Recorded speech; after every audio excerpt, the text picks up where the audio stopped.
Hello welcome back to my channel. അപ്പോഴേ നമ്മൾ ഇന്നലെ ഒരു യാത്ര പോകുന്നു എന്ന് പറഞ്ഞല്ലേ നിർത്തിയിരുന്നത്. അത് വേറെ എങ്ങോട്ടേക്കും അല്ല, എൻ്റെ വീട്ടിലേക്കാണ് പോകുന്നത് കേട്ടോ. അങ്ങനെ പോകുന്ന വഴിക്ക് നമുക്ക് പെട്രോളൊക്കെ അടിക്കാനുണ്ടായിരുന്നു. അതൊക്കെ അടിച്ചിട്ട് വേഗം തന്നെ പോകാമെന്ന് വിചാരിച്ചു. എന്നാന്ന് ചോദിച്ചാൽ നമ്മൾ വീട്ടിൽ നിന്ന് ഇറങ്ങിയപ്പോൾ 12 മണി കഴിഞ്ഞിട്ടുണ്ടായിരുന്നു.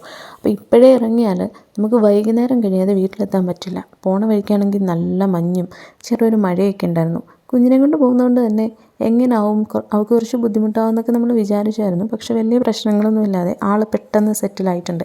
അങ്ങനെ പോണ വഴിക്ക് നല്ല മഞ്ഞ്. അപ്പോൾ മഴയൊക്കെ വരുന്നതിന് മുന്നേ പാലം കിടക്കണം എന്നുള്ള രീതിയിലാണ് ഞങ്ങൾ പോകുന്നത്. അല്ലെങ്കിൽ പിന്നെ മഴ പെയ്താൽ നല്ല ബുദ്ധിമുട്ടായി പോകും കേട്ടോ. ഇപ്പോൾ തന്നെ സമയം 1:30 കഴിഞ്ഞിട്ടുണ്ടെങ്കിലും നല്ല മഞ്ഞും നല്ല തണുപ്പൊക്കെ കൂടിക്കൊണ്ടിരിക്കുകയാണ് കേട്ടോ. അങ്ങനെ 2 മണിയാകാറായപ്പോൾ നമ്മൾ നേരിമംഗലം പാലം കഴിഞ്ഞിട്ടുണ്ട്. ഇവിടം കഴിഞ്ഞ് നമ്മൾ ഫുഡൊക്കെ കഴിച്ചിട്ടുണ്ടായിരുന്നു. എന്നിട്ട് ഞങ്ങൾ രണ്ടും ചെറിയൊരു മയക്കമൊക്കെ കഴിഞ്ഞു. പിന്നെ അങ്ങനെ വീഡിയോസ് എടുത്തില്ല. കാരണം എന്താണെന്ന് ചോദിച്ചാൽ ഞാൻ തന്നെയാണല്ലോ അവളെ ഒന്ന് സെറ്റിലാക്കുന്നത്. അങ്ങനെ ഒരു 4 മണി 4:30 കഴിഞ്ഞപ്പോഴത്തേക്കിന് ചെറുതായിട്ടൊന്ന് ദാഹിക്കാനൊക്കെ തുടങ്ങി. ഷെയ്ക്കൊക്കെ കഴിക്കാമെന്ന് വിചാരിച്ചു. ആ കൂട്ടത്തിൽ അവളെ ഒന്ന് പുറത്തിറക്കുമ്പോൾ അവളും ഒന്ന് ഓക്കെ ആവുമല്ലോ, ഒന്ന് ഹാപ്പി ആവുമല്ലോ എന്നൊക്കെ വിചാരിച്ചു.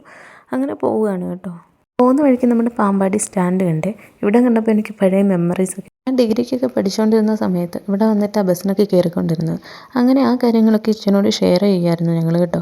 ഏതായാലും ഞങ്ങൾ വീട്ടിൽ ചെല്ലുന്ന കാര്യം പപ്പയോട് പറഞ്ഞിട്ടൊന്നുമില്ല. പപ്പയ്ക്കൊരു സർപ്രൈസ് ആവട്ടെ എന്നൊക്കെ വിചാരിച്ചെങ്കിലും അമ്മയുടെ വായിൽ നിന്ന് ഇതൊക്കെ നേരത്തെ തന്നെ പുറത്ത് പോയിട്ടുണ്ടായിരുന്നു. അങ്ങനെ ഞങ്ങളുടെ കയ്യിലുണ്ടായിരുന്ന കുറച്ച് ഗോൾഡൊക്കെ മാറിയിട്ട് കുഞ്ഞിനൊരു മാല എങ്ങാക്കാമെന്ന് വിചാരിച്ചു. അങ്ങനെ അതെല്ലാം കൂടെ മാറ്റിയിട്ട് അവളുടെ കഴുത്തിലേക്കൊന്ന് ഇട്ട് കൊടുക്കുകയാണേ. അങ്ങനെ ഇട്ട് കൊടുക്കുന്ന സമയത്ത് പപ്പയമ്മയൊക്കെ വന്നിട്ടുണ്ടായിരുന്നേ. അങ്ങനെ അതൊക്കെ ഇട്ട് കഴിഞ്ഞിട്ടുള്ള അവളുടെ ഷോയാണ് ഇപ്പം നിങ്ങളീ കണ്ടുകൊണ്ടിരിക്കുന്നത്. ഏതായാലും കുഞ്ഞ് വന്നതുകൊണ്ട് പപ്പയുടെ കാര്യം നല്ല ഉഷാറായി.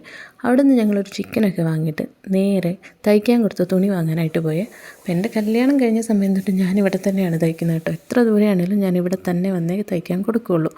അപ്പോൾ ഇത് നമ്മുടെ കൊടുങ്ങൂര് SBIയുടെ നേരെ ഓപ്പോസിറ്റുള്ള ശ്രീ ശിവ എന്ന് പറയുന്ന കടയാണ്.